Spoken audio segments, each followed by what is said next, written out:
Remember, the key to success is working hard. For our country, we must have regard. Forget all your differences, let we start to build.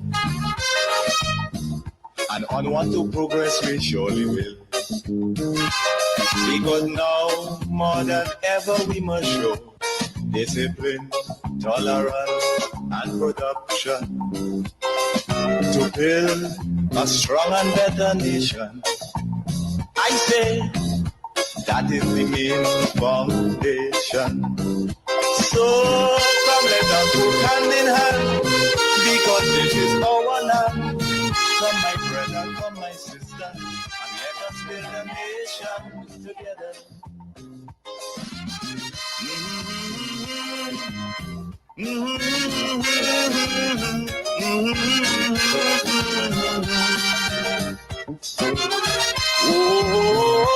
Come, my sister, come, my brother, and let us build Grenada, Carriacou, and Petite Martinique together. This is our home. We have a duty to make it better, to improve it, to transform it. And after the passage of Hurricane Beryl, it is even more important for all of us to unite and rebuild Carriacou, Petite Martinique, St. Patrick, and St. Mark even better than they were before the hurricane. It is not time for popularity contest. It is not time to push or to divide. It is time to unite and work to build this place we call home. And I can tell you, while so many people, while so many organizations, while so many governments are lending support to rebuild, to bring relief to the people who were directly or indirectly affected by the hurricane, by the passage of the hurricane, and with all the devastation caused by the hurricane, people are coming to the aid of Carriacou, Petite Martinique, St. Patrick, St. Mark. But we have within Grenada and within the different communities people who are so accustomed to dividing, to pulling down, to mashing up things, to initiating confrontation, bacchanal, melee over everything and anything. Stop it. Stop it, because Grenada belongs to all of us. Carriacou and Petite Martinique is a part of Grenada, and we need to make sure that they bounce back. It would not be easy. It's not a walk in the park. There are some people who believe that we bounce back here in Grenada after Hurricane Ivan and Emily quickly. That was not the case. That was not the case. So it will take some time. And there are people who are still traumatized after the passage of the hurricane. They never experienced something so intense, something so bad. They saw their livelihood gone in a flash. They saw their home destroyed in a flash. They have never experienced that before. So it is tough. It will take some time for them to rebuild, to bounce back.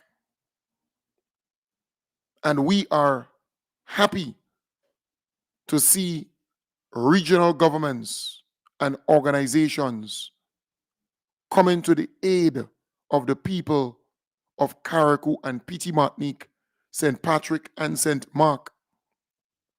And it's good that we have heard of pledges from quite a number of organizations, financial pledges. The government explained so far what they have received and some of the options that they have. That's a good thing. Transparency, accountability, and good governance is on display. I was saying to a friend yesterday, the people of Carriacou and Petite Martinique, they are resilient. They are tough. Just the mere fact that they were able to live comfortably over many years, right, on the two small islands and make it. It is testament of how tough they are. So we have to support them. I went on to say further, before the hurricane ravaged or damaged, devastated Carriacou and Petite Martinique, when you go to Carriacou, you cannot be hungry. When you go to Petite Martinique, you cannot be hungry. And they don't have to know you to feed you or to clothe you or to shelter you. That is the uniqueness of the people of Carriacou and Petite Martinique. So with that kind of quality, that kind of character traits, they will bounce back even faster. So when I hear people talk about relief items not going so and not going so, it's a lie from the pit of hell, because there are many places that they set up for relief where you can just walk in and get relief items and walk out. And there are people who cannot walk to go to those places, so they're bringing it for them. It's not perfect, but the system is at work. It is at work. So things are happening. We have the security intact. We know of the Guyana Defense Force. We know of the Royal Grenada Police Force. We know of, I think, there's a number of officers from the RSS. It's kind of mix, Antigua and Barbuda and so on. There too. So there is a good amount of security on the islands. Folks, I saw also, I don't know if it's military or police from St. Martin and those places, they're also on island. So the people of Carriacou and Petite Martinique, they are getting supplies and they are safe, meaning security-wise. So I want to say to our people, do not try to paint this bad picture. Churches are offering psychosocial assistance, counseling to so many people. Because remember, Carriacou has about 9,000 people, or let's say 10,000 people. Petite Martinique, about 1,000, right? So it is quite manageable in terms of assistance, relief items. They would know nearly everybody, where they are, where they're located. And when it comes to disaster management, when it comes to managing the crisis, it is so important that we support the volunteers, we support the team working on the ground, bringing stuff to people, supporting people. That's important. Sometimes just a little encouragement you need here. All the talk and talk and talk and talk. Sometimes it's just a little encouragement for you to just keep doing what you're doing. There are too many people out there who are looking for personal praise or political mileage. There will come a time when campaign will take place where you will speak and try to persuade people to vote for you. That time will come. But for now, let us unite and build Grenada, Carriacou, and PT Martinique. And you could say what you want. This young team, they are doing a fantastic job. They're doing a wonderful job, a marvelous job. And they're leading from the front. Some people say, well, they should not be on the front line. They should allow other people to do the job.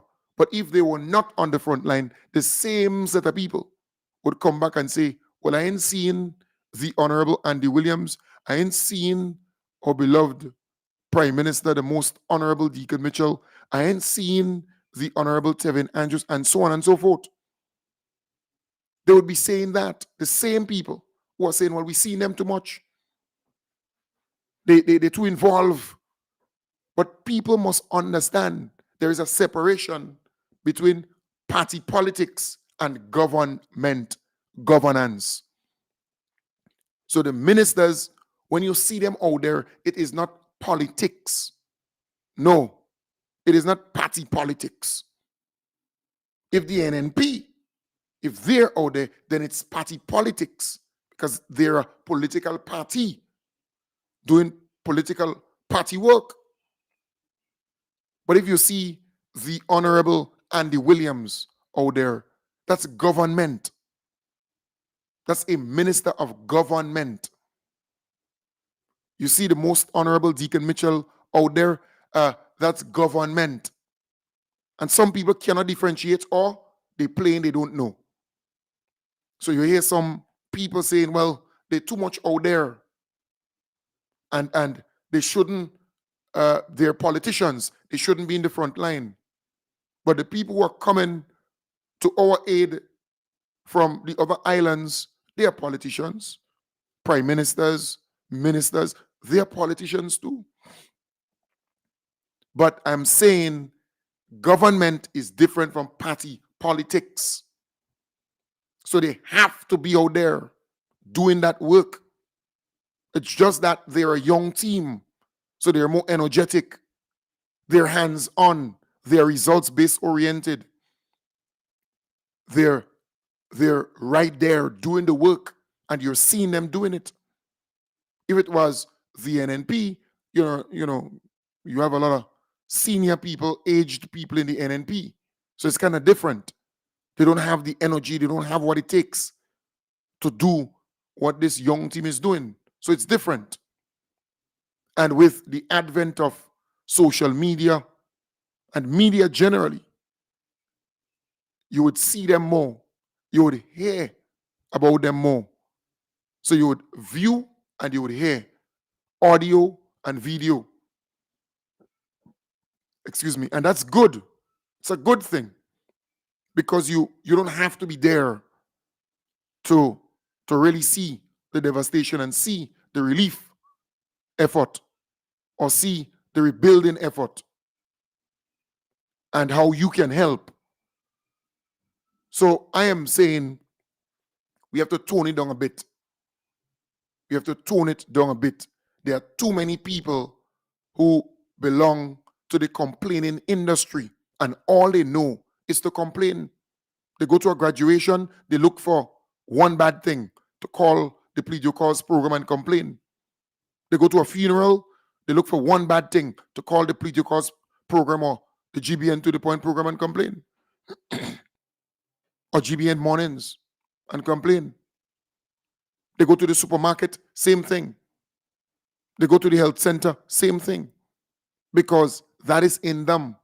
It's a mindset, you know. The battle is in the mind. That's where it is, in the mind. So we have to be happy that to date, the government has been doing a fantastic job. The The ministers of government, they are leading from the front, and they are not just talking. And the region is recognizing that. The world is recognizing that. In fact, they want to use the Carriacou and PT Martinique response and rebuilding effort as a good example of resilience, bouncing back, building back better, and also how quick they're able to do so. And if you have been following the response, they have been working as though they're in the military. They're doing a fantastic job. And we must be cognizant of the fact that in Carriacou and in PT Martinique, just as in Grenada, you have people who support the NNP party and who support the NDC party. But for now, you should forget about your NNP and your NDC party and focus on country, focus on building back Carriacou and building back PT Martinique. So do not use your little credit, you're in Carriacou, to call the talking point, what talking points, I think, Sheldon Scott program or the Francis Pay program or those different programs to badmouth the efforts of the team in Carriacou or PT Martinique. What you need to do is to help. See how you can help to improve the relief effort or the rebuilding effort or whatever effort. You are too much deep in the politics that you forget about relief effort, rebuilding effort of volunteering. There are people who can talk, and there are people who will act, who will do, who will get the job done. Just check it out.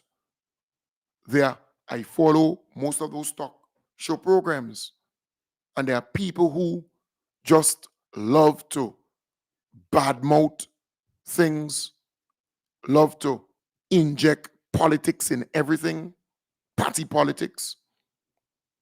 They just love to paint a bad picture. So, in other words, you would go on the ground, and there are people who left Grenada, go in Carriacou to volunteer to clean up. But they return to Grenada to condemn the people and speak bad about the people. Because they're so accustomed to that kind of mindset. And they have platforms that aid and abet that, giving them that opportunity to just say what they want, when they want, and how they want. They can be insensitive many a times, and they don't care because the platform allows that.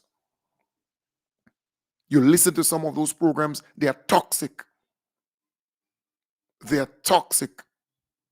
And that is why in a disaster, some of those programs, you need to shut it down so that the rebuilding can take place, so that the relief can take place.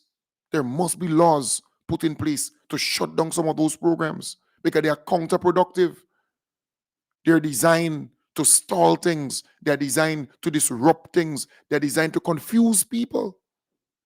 They concoct stories and spread misinformation, many a times with the hope of giving their party a jolt. I am saying there must be laws in place to control all of this, because misinformation during a disaster or after, in terms of rebuilding and so on effort, can derail everything tenfold. I am saying we must put structures in place to control all of this. Yes, we are living in a democracy. Yes, you have a right to freedom of expression. Yes, you have a right to freedom of conscience. Yes, you have a right to freedom of assembly. Yes, you have a right to being a part of a political party and sharing your views. But when it comes to a disaster, it should be a different ball game.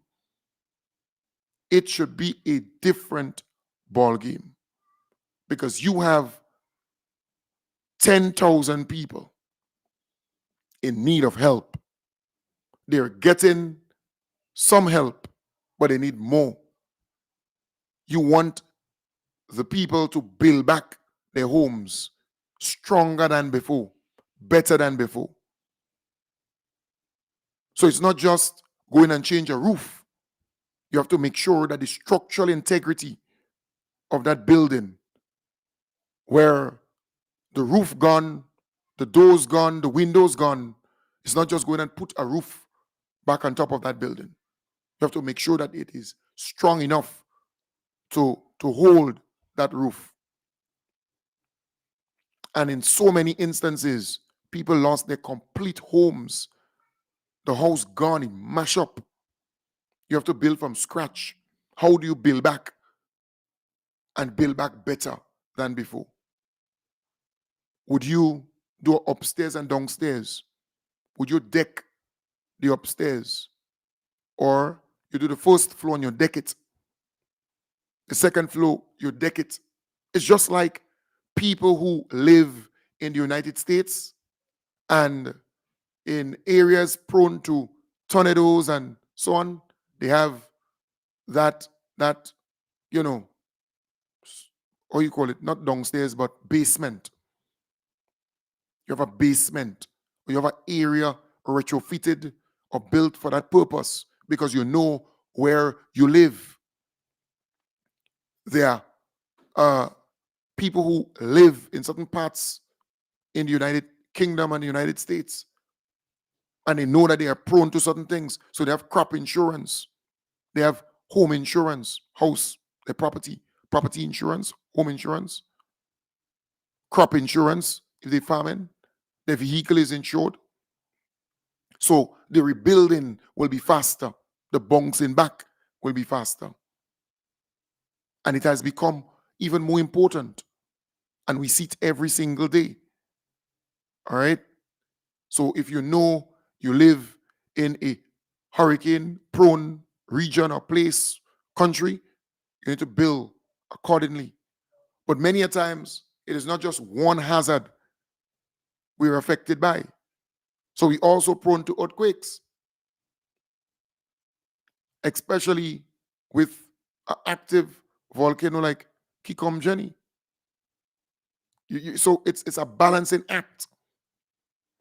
It's a balancing act, because you might be trying to protect yourself from a hurricane by decking off, but you're exposing yourself to the earthquake, because with tremors and earthquakes, the roof can cave in, it can fall on your head. You see? So it is tough, very tough. But instead of pulling down, instead of criticizing, condemning, instead of mashing up things, let's build. Let's help to restore people to a state of normalcy. It will take some time. It's a long road ahead. But we have to start somewhere. You will have the time to politic. Politics will, party politics, that will happen. You will have ample time to do so. But for now, let us build our country. There is too much programs in Grenada, opposition programs in Grenada, hell-bent on criticizing, condemning, pulling down. NTRC must start doing more to hold these radio stations and telecommunication platforms accountable. We need that, because after a while, with the proliferation of FM stations all around the place, and everybody believes that they could just take a mic and talk and say all kinds of stuff and not be held accountable. After a while, that will destroy communities and nations instead of building it up. I'm telling you. So while we are living in a democracy. It must be managed. Managed, or else everything will be loose in the society. Anyone and every one of them believe they can just go on a platform and cuss this one and cuss that one and say all manner of nasty things about the government and the ministers and the this and the that. I am saying it has to be managed.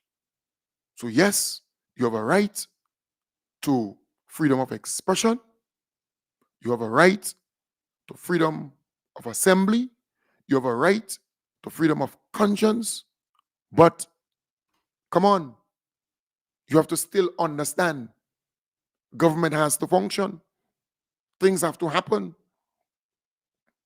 You know, I went to the bank last week, core bank, and there was this guy, he writes, he condemns, he criticizes, I think his name is Joseph Roberts or some Roberts, right? He's from Montplaisir, Grandroy, Montplaisir. And these people are so obnoxious at times and disgusting to a point. That's not even funny. So he went to the cashier or the teller and pulled the young man. He started acting arrogantly.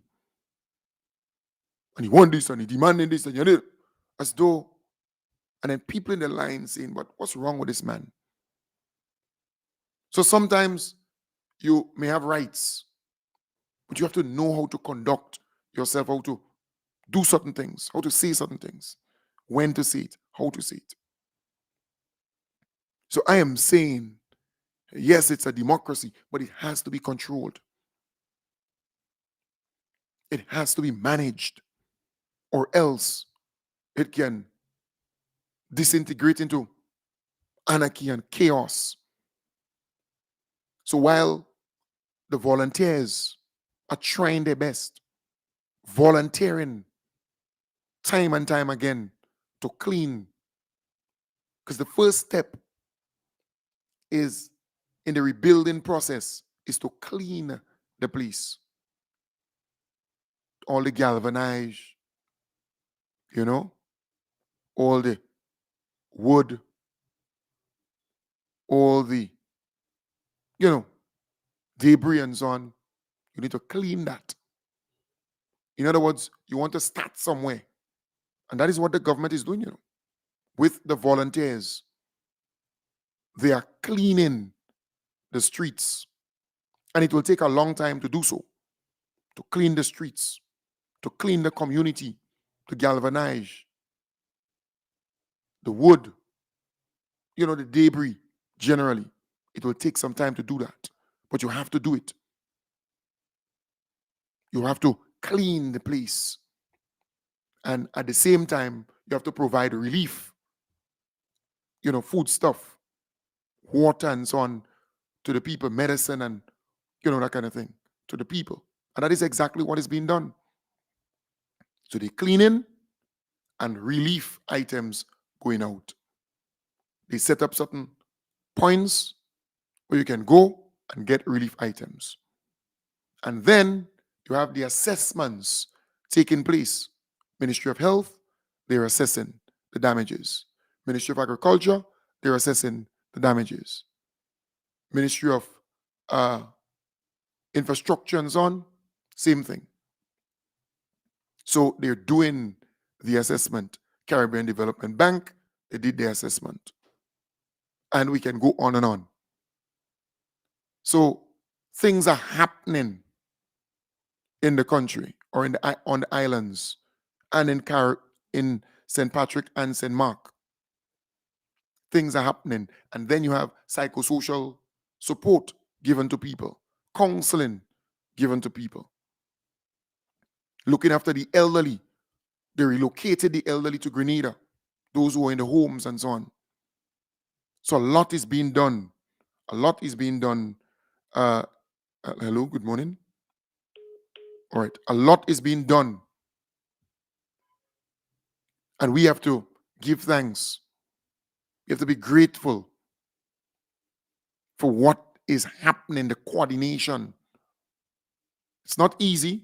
Don't believe it is easy. Some people sit and they believe that it's easy. Hello?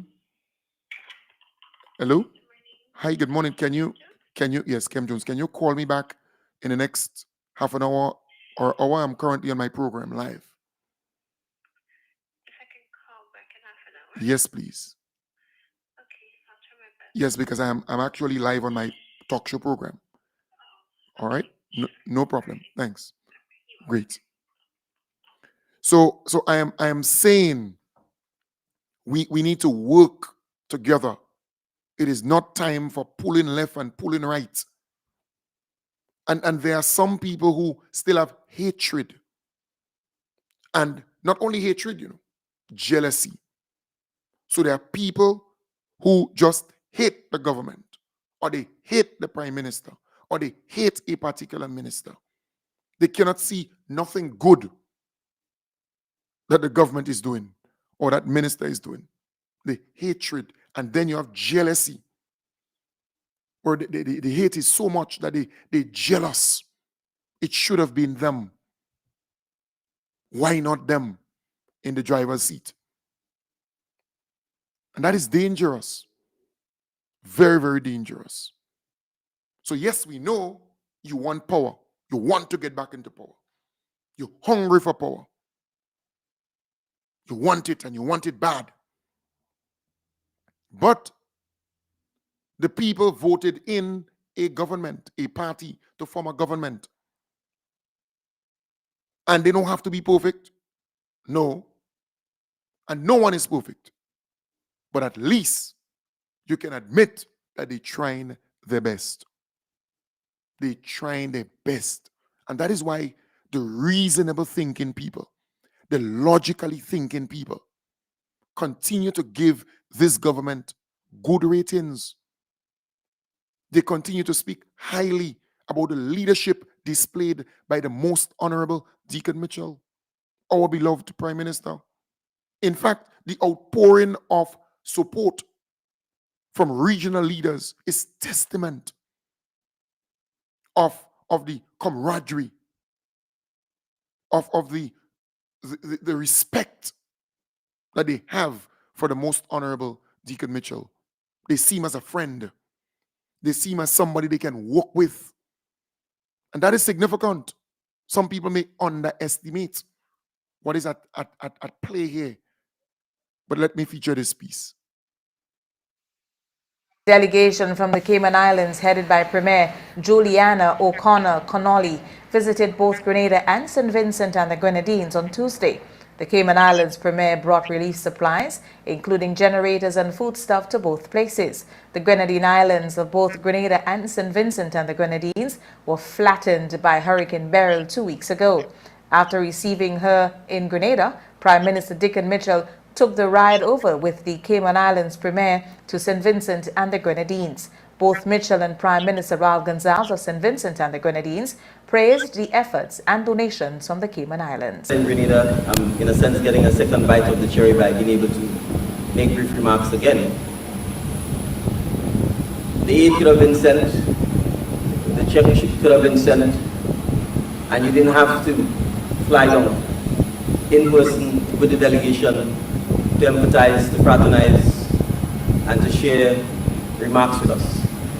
But the fact that you chose to do so is testimony to your commitment and to your sense of fraternity and solidarity with the people of these islands, given what they have gone through.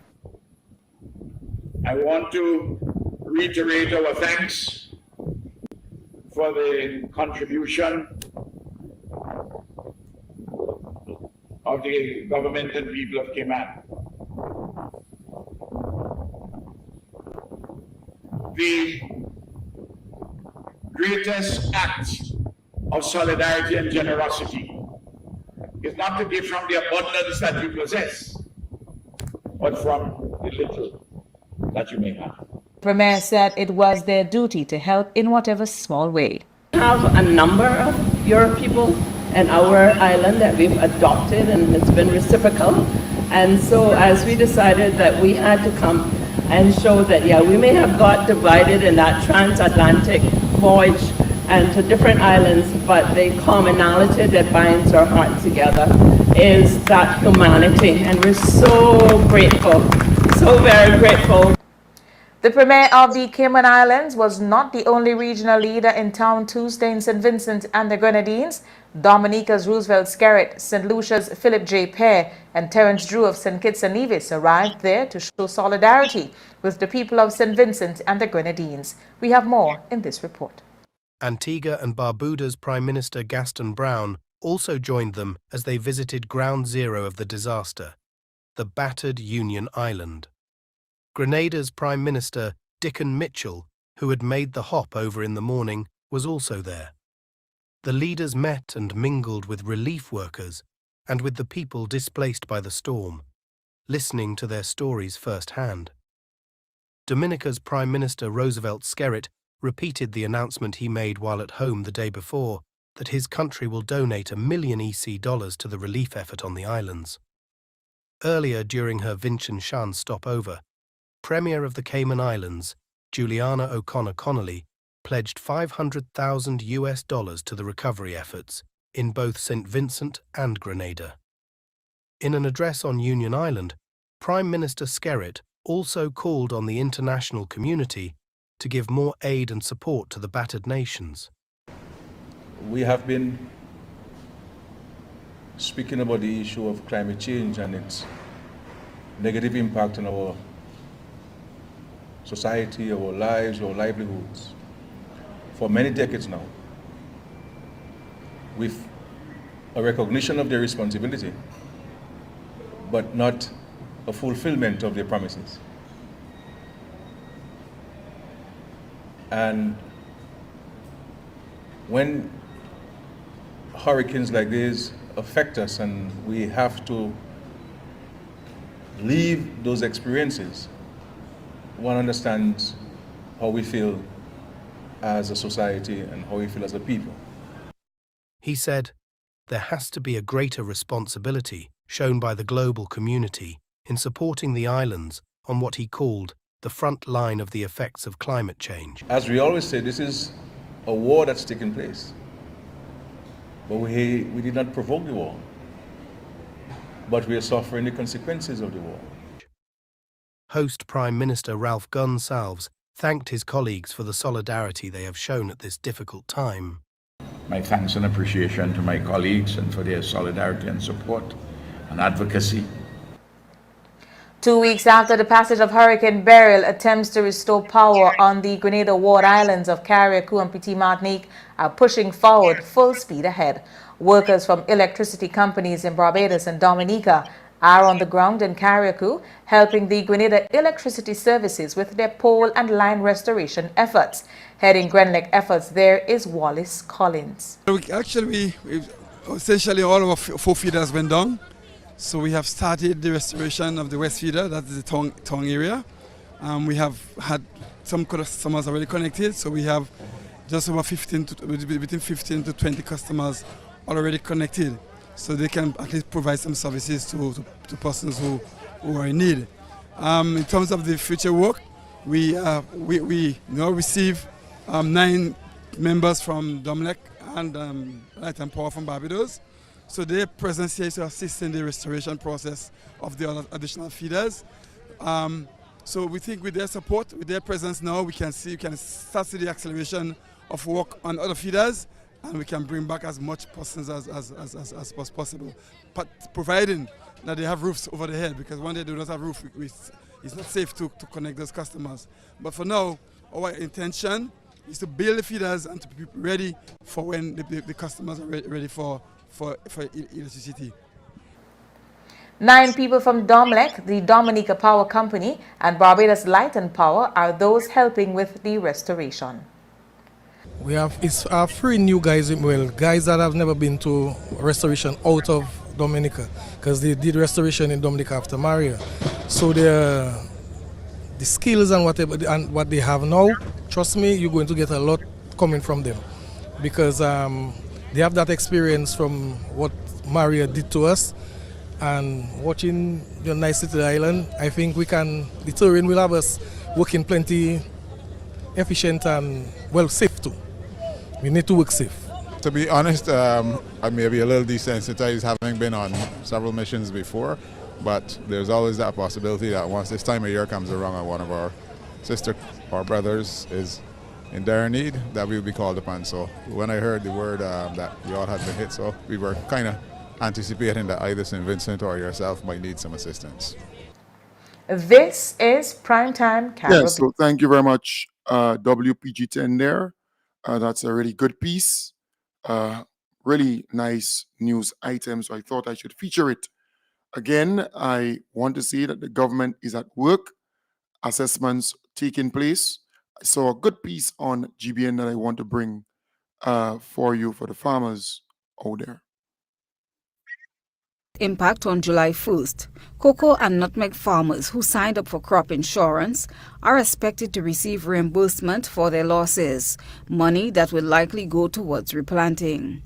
Crop EFF Insurance Company Limited, based in Dominica, collaborated with the Ministry of Agriculture and the Grenada Cooperative Nutmeg Association to secure coverage totaling EC $7.9 million for Grenadian nutmeg and cocoa farmers.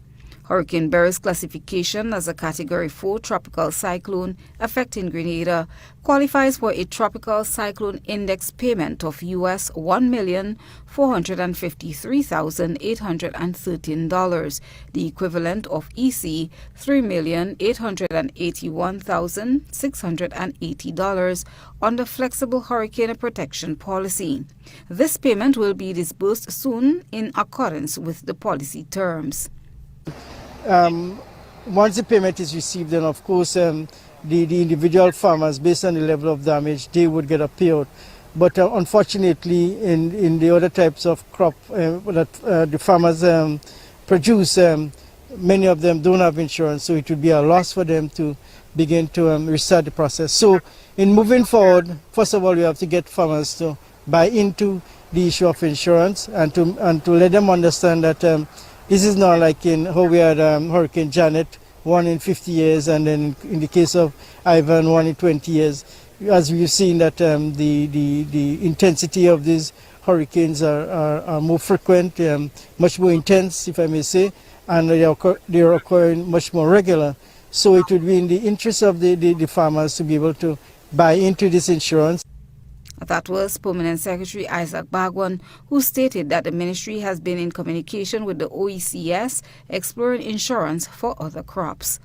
For farmers not covered, especially those cultivating economic crops, they will receive a livelihood support package from the Ministry of Agriculture, as elaborated by Chief Extension Officer Lawrence St. Louis. It's not just the tree farmers, the tree crop farmers, but also for vegetable farmers, for vine crop farmers, because we know a lot of people who would have had watermelons and pumpkins, squash, cantaloupes, those sort of things, they've lost all of it.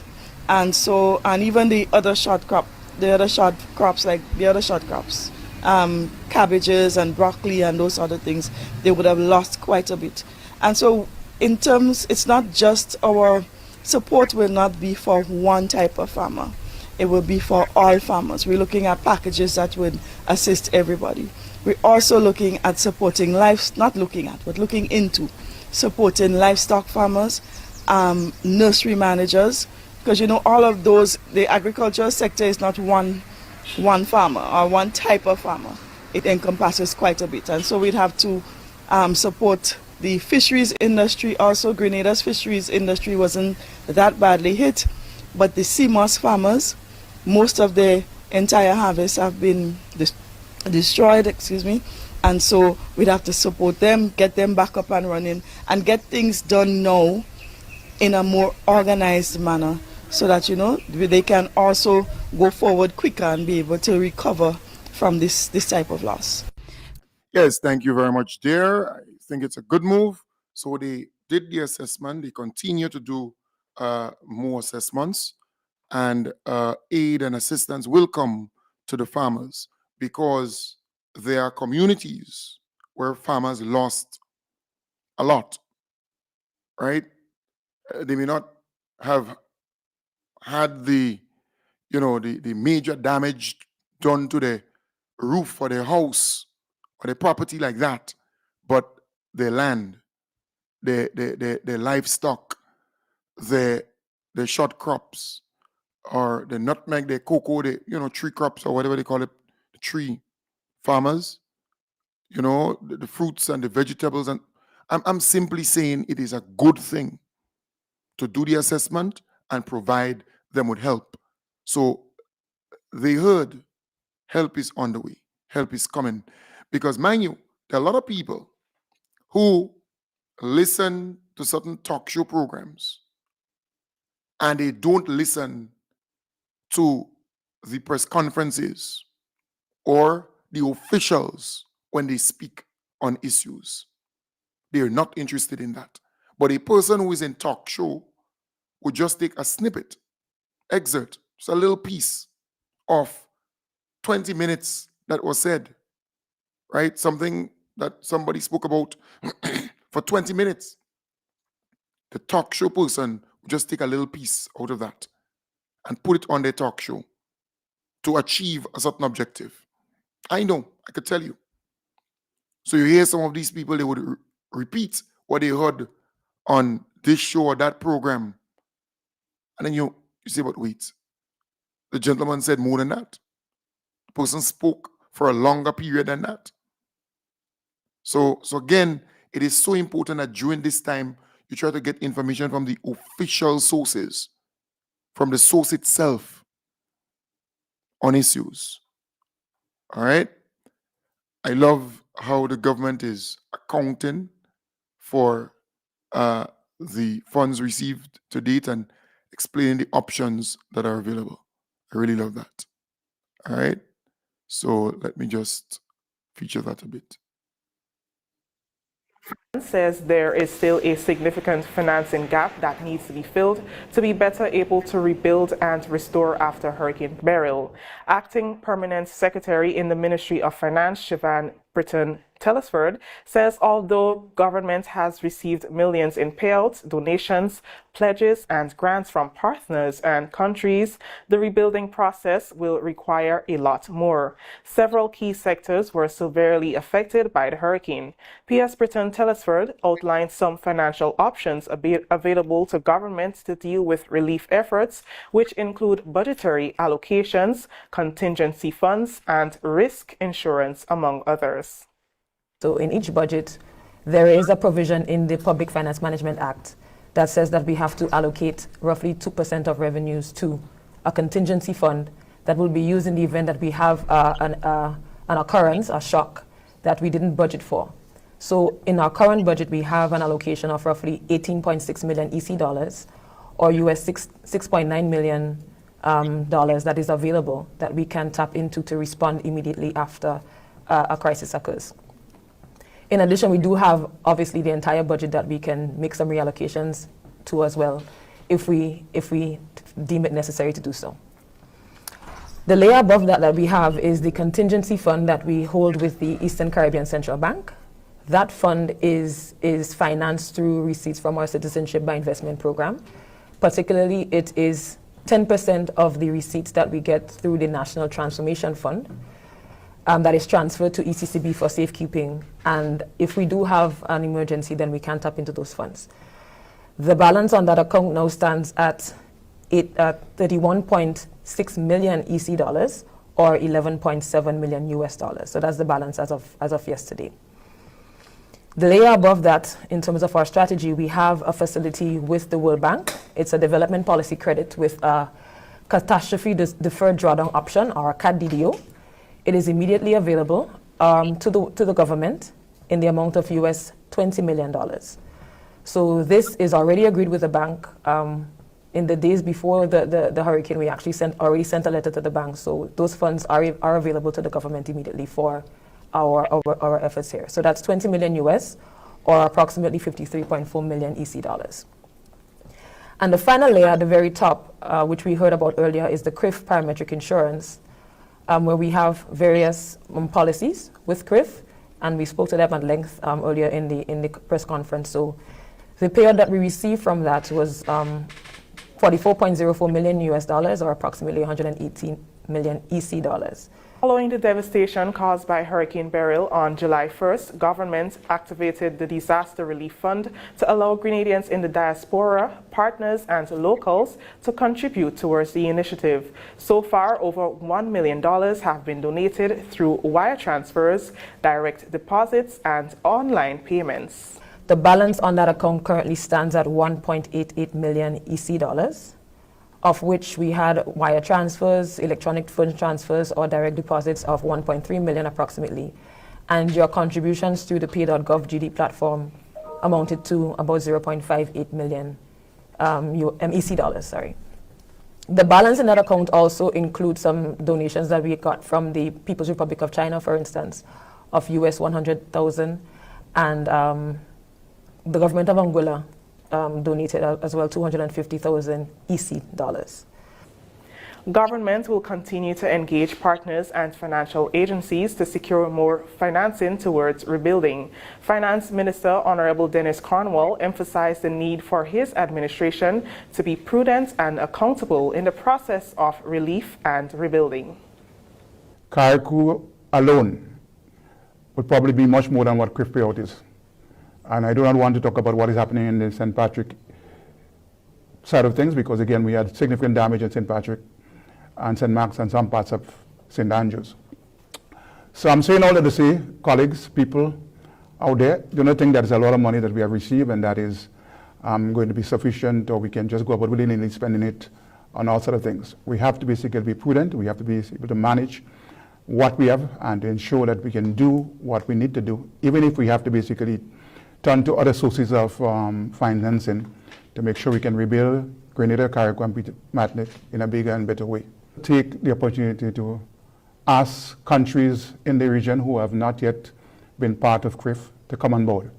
You can see from the benefits that Grenada has now been receiving, that has given us the impetus and the wherewithal to continue doing what we have to do as a responsible government to make sure that we can maintain a system that allows us to benefit in the times of disaster.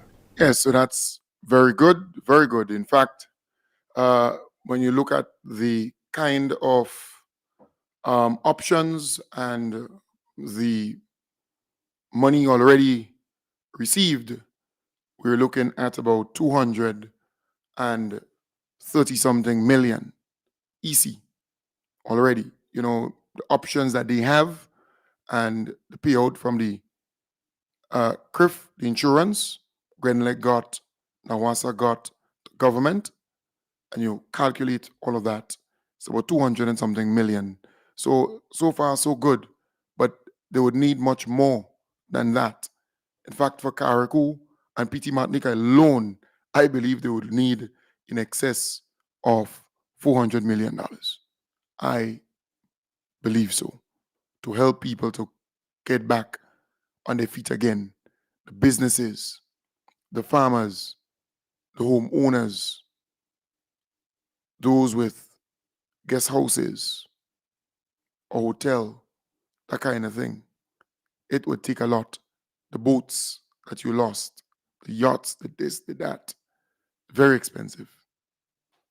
Very, very expensive. So I love the transparency.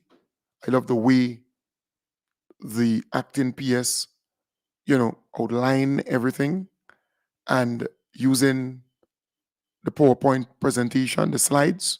That was great. Very, very good indeed. So with these young PSAs and government ministers, you realize they're embracing technology more and more. So visual aid is now popping up. All right, and that's a good thing. Gone are the days when you would have press conferences and, under the NNP time, and it was just paper. They're reading from paper. Now it's a computer or a tablet they're reading from. Now it's slides, right? It's just different. It's different with the young generation. They're able to do things that we all can relate to. And that's very good. Keep it up. I want to thank the folks who shared the program, because I realize we would have 6,000 people who viewed the program on Facebook, all right?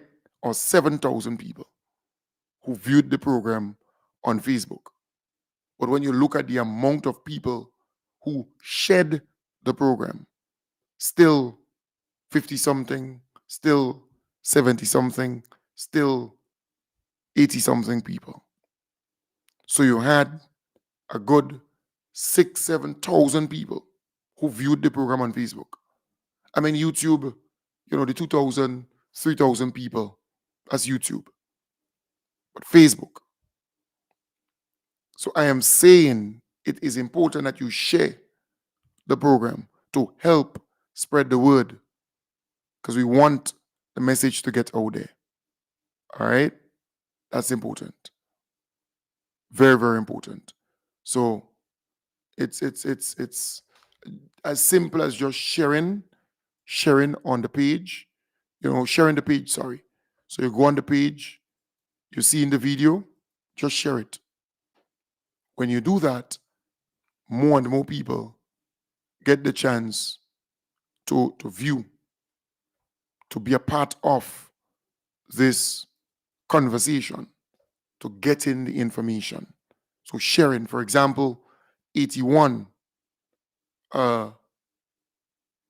persons shared the program. But between now and later, 7,000 people will view. You can imagine having thousands of people viewing, but sharing, right, is important. Share the program. Share it once on your platform. Share it twice if you can, because all you need to do is to understand how this thing works. Understand how it works. If you share, you give other people the opportunity to view, because I am on many a times twice per day. So I am not like the other programs where you just do one program per day. So many of them, when they compare, they do one program in the night. So for example, Jenny Simon, she does one program, I think, per week. Sheldon Scott, for example, he does one program in the night. Francis Pay, he does one program during the day. And then you have the others. But I do 2 programs every day. So there are some people who don't get the opportunity to view me during the morning time. They will do so when I come on during the night. So sometimes you have to add both numbers together and not just take it in isolation. Well, this is the number. No. You have to look at the fact that I am on twice per day. So it's important that you share the program. Because when I look back for the last couple of days, 6,700, 6,300, 6,100, 7,000 people, right? 6,800, and so on, as you go and you look at the program. But when you look at the amount of people who viewed, so you have 7,000 people. But how many people who shared the program, right? You have 9,700 people who viewed, but how many people share it? 9,600 people who viewed. How many people share the program? So it's so important that you share the program. When you share it, the numbers of people who view will go up significantly. Because I have been monitoring keenly, when people share. So for example, there was some folks who shared the program 110 times. 10,600 people viewed the program. So it's so important to get the message out, right? So you had 12,400 people who viewed the program. But the question is, how many people shared the program? 90-something people. All right? And we can look at the numbers because it is so important to understand your role, how you can help. You had 9,300 people who viewed the program. How many people shared it? So I'm encouraging you to share it at least once. That's the only how more and more people can get to view the program. All right? Share it. That's important. Let me just get this little piece of news here for you. I just saw it on the GIS page. Let me just quickly download it and share it with you. So I want to encourage you. Your role is key. All you need to do when you come on the live, share the program at least once on your page so more and more people will get the chance to view, to be a part of the conversation. I just saw this on the GIS page, so let me feature that now. That's important. Our beloved Prime Minister met with the Premier of Cayman Islands with the cabinet. So let me just feature that at this point. I just saw it there.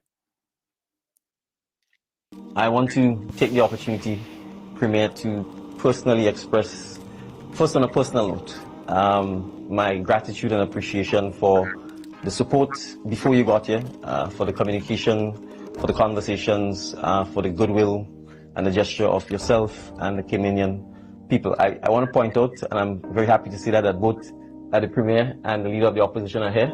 So this is not a political gimmick or grandstand, but a true expression of the total support and solidarity that we are receiving from the people of the Cayman Islands. And we really, really want to express our profound gratitude for this. The support from the region has perhaps been the biggest source of inspiration for us to soldier on through this very, very difficult time, both in terms of words, deeds, tangible support, physical support, financial support. We have a saying, boots on the ground, which is coined by the MP who represents Carriacou and Petit Martinique, and who unfortunately is not here because, of course, he's on the ground helping with the recovery and relief process. But I can say to you, this gesture really, really means a lot to us. It is very touching, and we deeply appreciate it. So I want you to take back the message that we appreciate the solidarity, we appreciate the support. And as I said, in a sense, we are both celebrating the 20th anniversary of Ivan. It is still early in the hurricane season. So my wish for the Cayman and for Grenada is that we don't have to endure any of this for the remainder of the season. Thank you very much again. This is truly heartfelt, and we really do appreciate it. David the psalmist said, "Behold how beautiful it is for brethren and sisterin," I invented that word, dwell together in unity. And I don't think really, Prime Minister, that it is any coincidence whatsoever that you were hit with Ivan almost 20 years ago, and then she came up through the Caribbean, through the graveyard south of Hispaniola, and hit Cayman and gave us the whooping of our lives. And we thought it was important to show that we're brothers and sisters and we have your back. As the Jamaican reggae song say, I'm in your corner. But because we've been through it, and God has been so generous and gracious to us in Cayman, that we rose again. And I took great note that one of your mantras is that we will rise again. And that's present, but yet futuristic. And we wanted to bring not just the government representative, but two former premiers actually here. The current speakers are all there. We have opposition, independent opposition, Crystal. We covered all of the spectrum to ensure that you received it as we are given it, with an open heart, from one sister to another sister, from one brother to another brother. If you don't remember anything else about Juliana from Cayman Islands, remember the God that did it for Cayman, that allowed us to be stronger and better, become more resilient. That same God has no respect of persons, and He's going to do it for Grenada, He's going to do it for St. Vincent, and our next stop is PM Holness sometime later this week or the following week to spread the same message, Iron sharpeneth iron. We're investing it in the best assets ever. The people in Grenada, the people in St. Vincent, the people in Jamaica. God bless you. Yes, that made me tearful there a bit, because I was saying pretty much the same thing. We needed to see after Hurricane Beryl that same kind of unity here in Grenada, because you have a former prime minister who experienced Hurricane Ivan, Hurricane Emily, Storm Surge Lenny, chikungunya, COVID-19, Moko disease, mini bug, all about the place, Zika, and we can go on and on and on. But yet for all, we have not seen that level of maturity from him, because he's saying, well, if they call on me, if they ask me, as though he's some ground god, as though he's some king. But here you have the Cayman Islands, the prime minister or premier, with the opposition leader, with a former premier, with independent party leaders coming to the aid of Grenada with a united front. It would have been such a wonderful sight to see if Keith Mitchell and some of his members of parliament could have teamed up with this young team of men and women whose desire it is to build back better and stronger and to bring relief to the people who were badly beaten and devastated by Hurricane Beryl. It would have been a wonderful thing. But you hear them talk about cleanup brigade for themselves, right? The youth arm of the NNP setting up a cleanup brigade when you have national cleanup efforts taking place, where groups from all corners of Grenada coming together to clean up. You hear them talk about going up to Carriacou and do hot meals, or bring potable toilets up there. Who will clean the toilets or maintain it? Who will do that? While it might be a good gesture, but who will do it? They don't want to deal with NADMA. They want to deal with, just go up there with their politics. They want to go and cook all on the side of the road and so on. And then when the Ministry of Health and CAFA and PAHO and so on say, look, we know about disasters.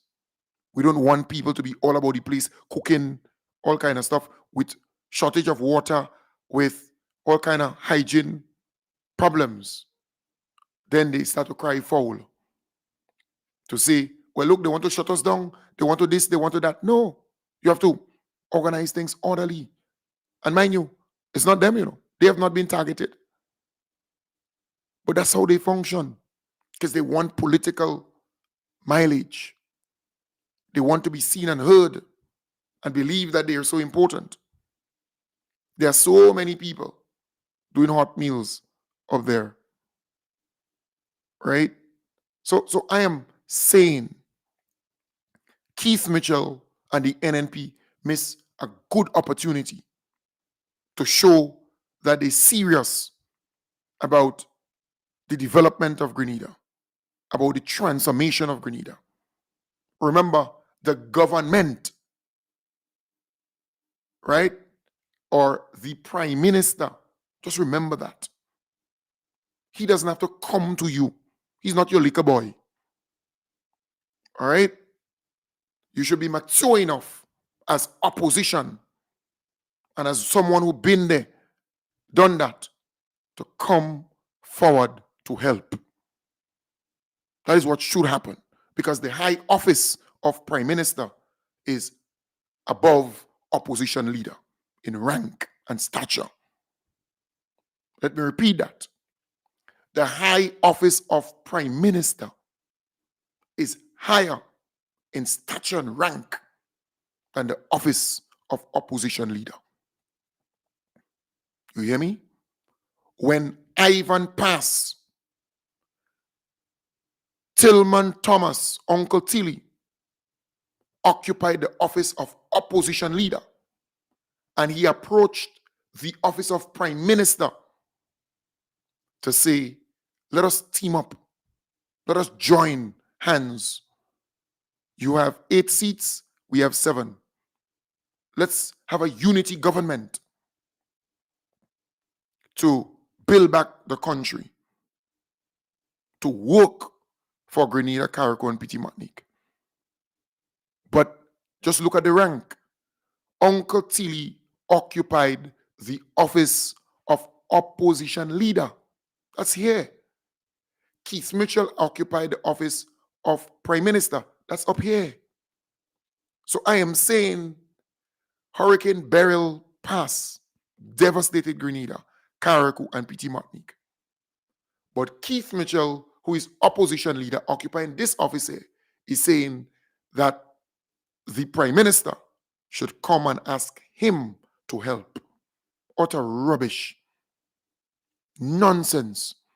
And his goons, zygotes, sycophants, pundits, surrogates are saying, well, that is what should happen. Right? Look, the man say, if you ask, go get help. That's what they're saying. So go and ask him. Go on your knees and beg him. But look at the unity displayed by the Cayman Islands.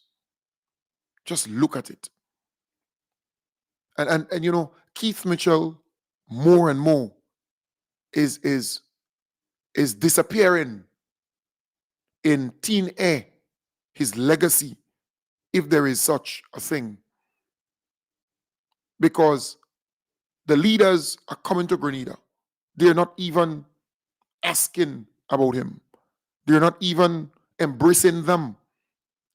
But if there was a united effort, if Keith Mitchell and NNP, MPs and so on, had teamed up, then when these leaders come by, they meet in everybody. They meet in both of them.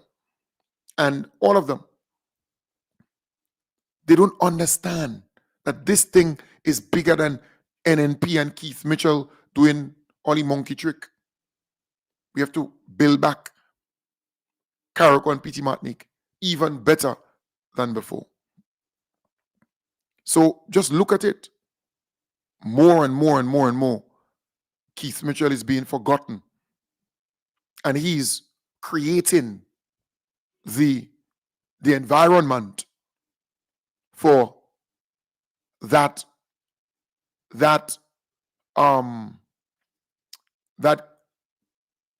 convenient, right, Alzheimer's. Because conveniently, we see that happening. Huh? He's creating that environment for such a thing to take place. For people to just forget about him. And don't even think that he exists politically. Because of his actions. Because of his actions. You have to team up. You have to work together to build back better. The pettiness has to stop. But there are programs, NNP programs. And man, you listen to the content of those programs. They are just dedicated to bad-mouthing the country, talking the country bad, criticizing everything, condemning everything, talking bad about everything, attacking the prime minister, attacking the ministers, and attacking public officials too. That is what they do on some of those programs, right? The opposition programs. And you wonder, as though they're not learning. As though they're not learning. They did so before the election, you know. The NNP did so before the election for months, and they still got the political backside whipped. They got a good cocktail. So I am saying, if they want to continue to do the same thing, thinking that they're going to get a different result, they lie. They really lie. Grenadians want to see good for Carriacou, Petite Martinique, St. Mark, and St. Patrick. Election is 2-3 years away. But in the meantime, the people need to recover. The people need to build back and build back better. And I am saying to the NNP, you need to do some retrospection and introspection. Look within and look back and see where you gone wrong, because you miss a good opportunity to demonstrate your love for people, to demonstrate your love for country. But everything about the NNP is confrontation. Everything about the NNP is to pull down, to tear down, to mash up. They don't know about building back. They don't know about uniting. Look at, for example, the Honorable Delma Thomas. She was an NNP. Now she's a government minister within the NDC administration, you know. Just think about it for a moment. Think about it. And during the NNP time, you had Peter David joining the NNP. So why now you cannot unite for a good cause, the cause of building back Carriacou, Petite Martinique, St. Mark, and St. Patrick? Why you cannot do that? You don't want to do it. And you know, in all of this conversation, Keith Mitchell has $19 million.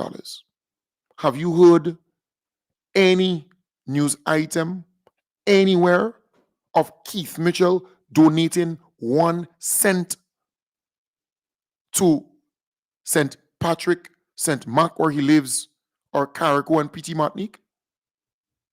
Just pause for a moment. You don't need to be a genius. You don't need to be a scholar. But if you have been following the press conferences, the releases, the news, and so on, have you heard any pronouncement of Keith Claudius Mitchell giving $1 or $5 or $10 or $1,000 towards Carriacou, Petite Martinique, St. Mark, or St. Patrick after the passage of Hurricane Beryl? Let me repeat that. Let me repeat that. Keith Claudius Mitchell has $19 million. Have you heard Keith Claudius Mitchell name mentioned anywhere at any time for giving $1 or, for that matter, $20,000 towards the relief, towards the rebuilding for the people of Carriacou, Petite Martinique, St. Patrick, St. Mark? I have not heard that. And mind you, if that was done, you will hear it, because he loves the limelight. He loves the spotlight. He always suffers from shotman syndrome. So it will be out there. I am simply saying this guy is not genuine. No. When he's in government, when he was the prime minister, man, people would go line up in front of his office to ask him for X and ask him for Y, to beg. But now he's in opposition, not 1 cent. But lastly, I want to call on the government. I want to call on the government during this time and at this moment to please give to the public a full disclosure of the amount of money given to each member of parliament. That's the $10,000 constituency allowance. And give us a breakdown as to who actually spend that money and what they spend it on, and who are the MPs on the opposition side who just leave in the $10,000 to bank up in the bank, to pile up in the bank and not spend it at all. Let us know who are the opposition members of parliament collecting that money, and whether or not they spending it, and if they spending it on what, and if they're not spending it, who not spending it, and how much is there, and is there a way of taking that money back so that it can be used for the people of St. Mark, people of St. Patrick, people of Carriacou and Petit Martinique? That's important, because from what I understand, there are MPs who not spending the money. They're just leaving it to pile up in the bank. All right? People going to them for assistance, not spending it. We need to know. And is there a way of taking it back? Because it's a kind of annual thing. They're giving them all that money and they have to account for it annually. So not every month. They have to account, they're getting it every month, but they have to account for it every end of year, that kind of thing. Why not do it quarterly, every 3 months? And if they don't utilize the money on projects and other things like that, then you take it back, or you don't give them, or you give them less. I think it's important. It's very, very important, because there are reports out there and from good sources that a number of the MPs, particularly on the opposition side, they have not been utilizing that money aggressively so for the people, the benefit of the people, right? They need to do that, because that is what it's for, not to pile up or bank up. No, it has to be different. But folks, I want to thank you very much for being a part of the program this morning. I want to wish you all the best. Again, I want to encourage you to share the live. When you share the live, more people get the chance to view the program. Share the live. At least once, make it your duty to share the live. All right? Take good care. Bye for now. I will be back with you in the hub